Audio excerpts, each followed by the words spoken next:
సన్నాసులు దద్దమ్ములు అంటే ఊరుకోం. కేసీఆర్ నీ భాష మార్చుకో. డిప్యూటీ సీఎం బట్టి విక్రమార్క నోరు తెరిస్తే అన్ని అబద్ధాలే, అందుకే బీఆర్ఎస్ గల్లంతైంది. ఈ ఎన్నికల్లో బీఆర్ఎస్కు ఒక్క సీట్ కూడా రాదని కామెంట్. బోనకల్లో ఎంపీ అభ్యర్థి రఘురామరెడ్డికి మద్దతుగా రోడ్డు షో. ఇప్పుడు అన్నా బట్టేనా మీ సీఎం భాష ఎట్లున్నది?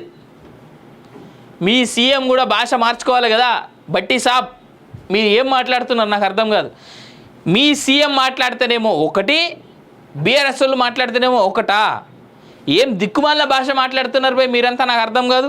ఆ బీఆర్ఎస్ వాళ్ళు అట్లే చచ్చిర్రు, కాంగ్రెస్ వాళ్ళు అట్లే చచ్చిర్రు. అరే భాష మీరు మార్చుకోండి అబ్బా. సరే కేసీఆర్ భాష అట్లున్నది, మీరు రేవంత్ రెడ్డికి ఎందుకు చెప్తలేవు నువ్వు భాష మార్చుకో రేవంత్ రెడ్డి అని? నువ్వు పెద్దోనివి కదా ఆయనకంటే, రేవంత్ రెడ్డి కంటే నువ్వు సీనియర్వి, నువ్వు పెద్దోనివి. నువ్వు ఇంతకుముందు కూడా మంత్రిగా పనిచేసినావు, అధికారాన్ని చూసినావు. నువ్వు ఎందుకు నేర్పిస్తలేవు రేవంత్ రెడ్డికి భాష మార్చుకోని? ఒక కేసీఆర్ని కాదు, అది తెలుగులో సామెత ఉంటుంది, గురువింద కింజ ఎట్లుంటుంది రా అయ్యి అంటే కింద నల్లగా పైన ఎర్రగా ఉంటుందట.